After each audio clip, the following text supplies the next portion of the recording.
Olá!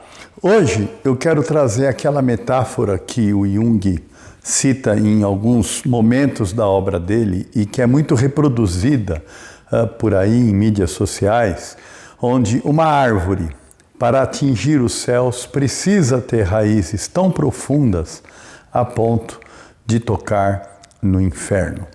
Tirar proveito do sentido do que é uma raiz e do que é uma copa de árvore. Tanto a copa quanto a raiz têm movimento. O tempo todo a raiz está em processo de evolução e de crescimento.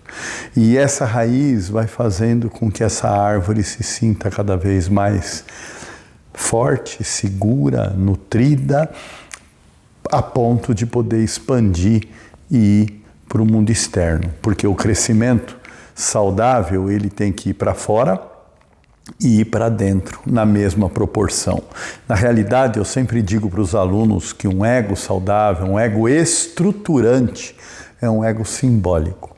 O indivíduo que perde a capacidade de simbolizar e de metaforizar, ele perde a capacidade criativa e, na realidade, transcendental da natureza humana. Ele fica duro, ele petrifica. E isso é uma doença, é sinal da neurose. Ele fica anestesiado. Mas voltando, então eu digo para o aluno, um ego estruturante e saudável, ele tem que ir para frente e para trás, para o futuro e para o passado. Ele não pode ir para o futuro sem, de alguma maneira, reverenciar o passado e tirar proveito das histórias passadas. Infelizmente, nós sabemos, com a história, que quase ninguém aprende com a história, e por isso que a gente repete padrões que não tinha mais sentido de repetir. Mas, vem ondas, o fascismo, o nazismo, ele já mostrou a que veio e ao que serve, e de repente a gente volta a flertar, por exemplo, com nazismo e com fascismo. Por quê? Porque nós não estamos fazendo essa integração do passado e do futuro. A segunda orientação é o mundo superior, e o mundo inferior. O mundo celeste, divino, transcendental e toda a imanência que nós carregamos na nossa profundidade de alma. O mundo da sombra e dos infernos, no sentido de inferioridade, de ínferos, e não necessariamente o inferno do ponto de vista judaico-cristão. Então, essa é a outra direção. E fora isso, o mundo externo e o mundo interno, os instintos, o amor, os valores e os sentimentos internos e a relação de empatia com o mundo externo, adaptação e relação interpessoal, ou seja, para frente, para trás, para cima, para baixo, para dentro e para fora. Introversão, extroversão é o para dentro e para fora. Então, um indivíduo saudável, ele cresce nesses aspectos todos, Na realidade, ele evolui nesses aspectos todos. E por isso que a ideia da raiz é uma ideia de movimento. É diferente do que quando o indivíduo, ao invés de ter raiz, tem âncoras. Ele fica paralisado. A âncora impede o movimento.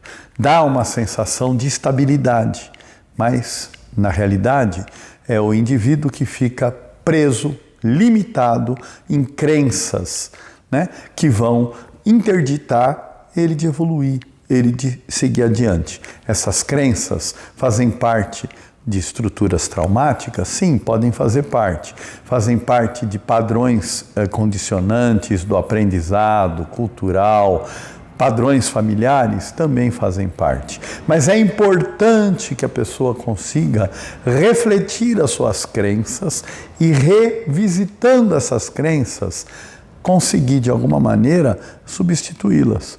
Infelizmente, nós vemos indivíduos tentando, de alguma forma, se encaixar em algum tipo de código de conduta, de padrões de condicionamento, porque assim ele se livra do risco, do erro, se livra do risco da autonomia. Parece que é muito sofrido a pessoa ser autônoma, a pessoa ser livre. Parece que é muito legal dizer, eu não tenho nada a ver com isso, eu aqui cumpro ordens, eu sigo e obedeço às ordens de alguém superior que me deu, ou do pastor, ou do padre, ou do meu pai, ou do meu patrão, e assim vai. E seguir ordem é complexo, porque será que toda a ordem está alinhada com o teu mundo interno?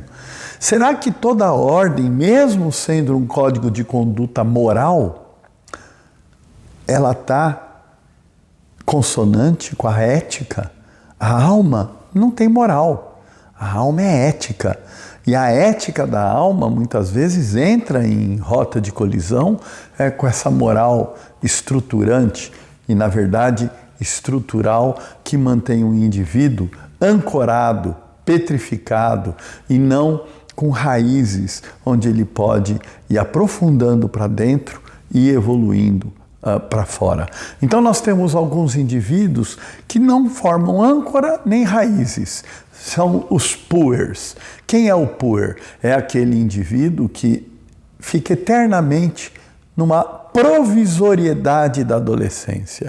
Ele se interessa por muita coisa, mas nada tão profundo. Então ele vai pulando de situação em situação, de grupos em grupos, de fascinação em fascinação. Eu brinco de cipó em cipó, mas ele nunca está com o pé no chão, ele nunca enraiza, ele nunca transforma. Então é tão patológico o indivíduo que está ancorado, ao invés de ter raízes, quanto o indivíduo que não tem raiz nenhuma e nem âncora e fica saltando e de ponto em ponto. Ele entra num grupo, de repente ele rompe, entra em outro grupo, rompe, aí ele se fascina com um relacionamento, depois rompe. Por quê? Toda vez que a relação começa a gerar raízes, começa a gerar profundidade, ele se assusta, ele cai fora, porque ele está na provisoriedade.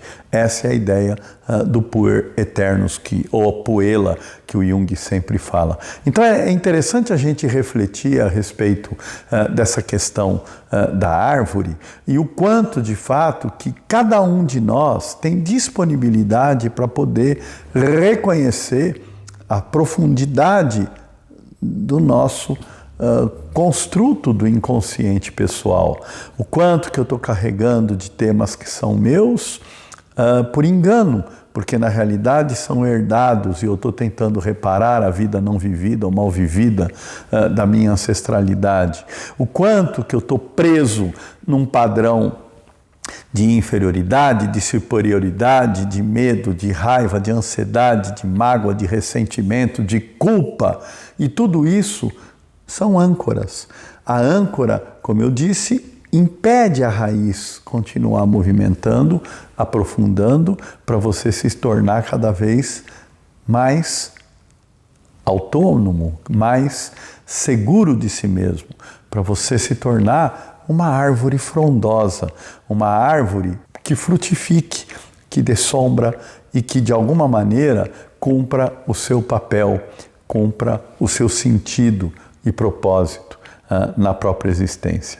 Então, é muito interessante, que o processo da análise, que é um processo de autoconhecimento, é um processo que faz com que o indivíduo visite o interior da sua terra, para poder, como diz a fórmula alquímica vitriol, retificar a substância arcânia e encontrar aquilo que nós chamamos de pedra filosofal, ou seja, encontrar a nossa essência, que tem equivalência ao homus philosophorum, que tem equivalência à representação do si mesmo, a representação de divino, de sagrado, no íntimo de cada um de nós. E a partir do momento que o indivíduo passa a reconhecer esse sagrado no seu íntimo, ele passa a estabelecer essa relação de progressão e adaptação para o mundo externo, para que essa árvore ganhe copas cada vez mais frondosas e com frutos cada vez mais atraentes, mas ele sabe que ele está também construindo raízes cada vez mais profundas e seguras para dar estabilidade, para dar tranquilidade, para seguir o seu rumo existencial. Então é muito importante compreender que o autoconhecimento te dá essa profundidade, essa capacidade de adaptação e progressão e autonomia para questionar os códigos de conduta morais quando eles entram em rota de colisão com a sua estrutura ética. Acho que consegui de alguma maneira pegar essa metáfora da árvore e dar outros desdobramentos interessantes para a nossa reflexão. Um grande abraço, até uma próxima oportunidade. Fiquem atentos que agora em junho de 2024 teremos o 9º Congresso Junguiano do IGEP com a temática da arte, terapia e as expressões criativas no campo junguiano, que é um recurso maravilhoso e a gente vai ter os analistas de informações e os analistas de data expondo muito conteúdo bacana para o autoconhecimento, para a gente conseguir expressar a alma através de vários meios, de várias possibilidades. Até uma próxima vez.